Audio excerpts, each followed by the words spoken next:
আমরা এরই মধ্যে জানি কারক ৬ প্রকার। এই ৬ প্রকার কারকের নাম হলো কর্তৃকারক, কর্মকারক, করণকারক, সম্প্রদান কারক, অপাদান কারক এবং অধিকরণ কারক। আমাদের আজকের ক্লাসে আমরা কর্তৃকারক নিয়ে জানি। কর্তৃকারক নামটা একটু কাঠখোট্টা শোনালেও কর্তৃকারকের পুরো ধারণাটা কিন্তু একেবারেই সহজ। কর্তৃকারকে প্রথমেই আমরা কর্তা বা কর্তৃ বলতে কি বোঝায় সেই শব্দটা সম্পর্কে জেনে নিই। আমরা জানি কর্তা কোনো একটা বাক্যে তাকেই বলে যে সরাসরি কোনো একটা কাজ সম্পাদন করছে। যেমন আমাদের এখানের উদাহরণে আমরা দেখতে পাচ্ছি ছেলেগুলো ফুটবল খেলছে।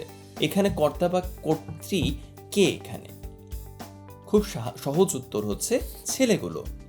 একইভাবে আমাদের দ্বিতীয় উদাহরণে আমরা দেখতে পাচ্ছি সে বই পড়ছে। এখানে ক্রিয়া সম্পাদনকারী কর্তাটা কে? সে।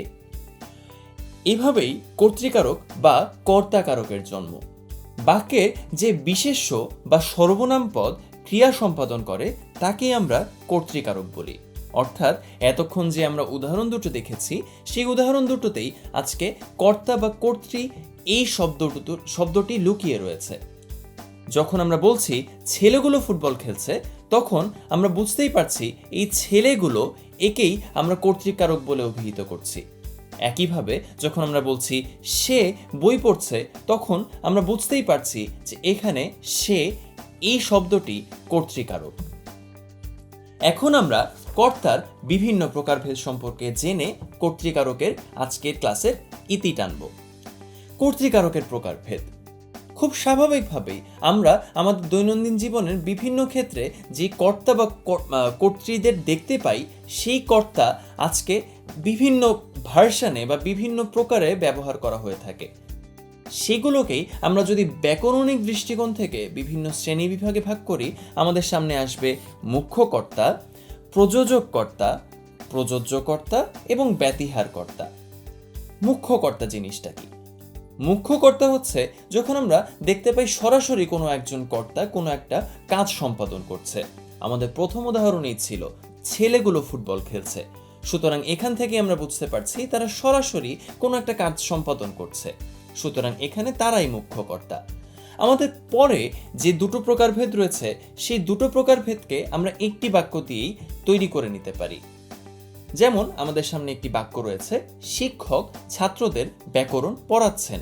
অর্থাৎ এখানে কেউ কাউকে দিয়ে কোনো একটি কাজ করাচ্ছে। এখানে যে কাজটি করাচ্ছে সেটি প্রযোজক কর্তা হিসেবে অভিহিত হবে, আবার যে সে কাজটি করছে সে প্রযোজ্য কর্তা। আমাদের এই উদাহরণে শিক্ষক ছাত্রদের ব্যাকরণ পড়াচ্ছেন। সুতরাং শিক্ষক এখানে ছাত্রদের দিয়ে কোনো একটা কাজ করাচ্ছেন, শিক্ষক প্রযোজক কর্তা। একইভাবে সেই ছাত্র যারা শিক্ষকের কাছে পড়াশোনা করছে তারা অন্য একটি কাজ সম্পাদন করছে, তারা শিক্ষকের নির্দেশনা ফলো করছেন। অর্থাৎ শিক্ষক যখন ছাত্রদের ব্যাকরণ পড়াচ্ছেন ছাত্ররাই সেটি পড়ছে। মূল কাজটি যখন ছাত্ররা করছে তাদেরকে আমরা প্রযোজ্য কর্তা হিসেবে অভিহিত করি। আমাদের পরের যে প্রকারভেদটি সেটি হচ্ছে ব্যতিহার কর্তা।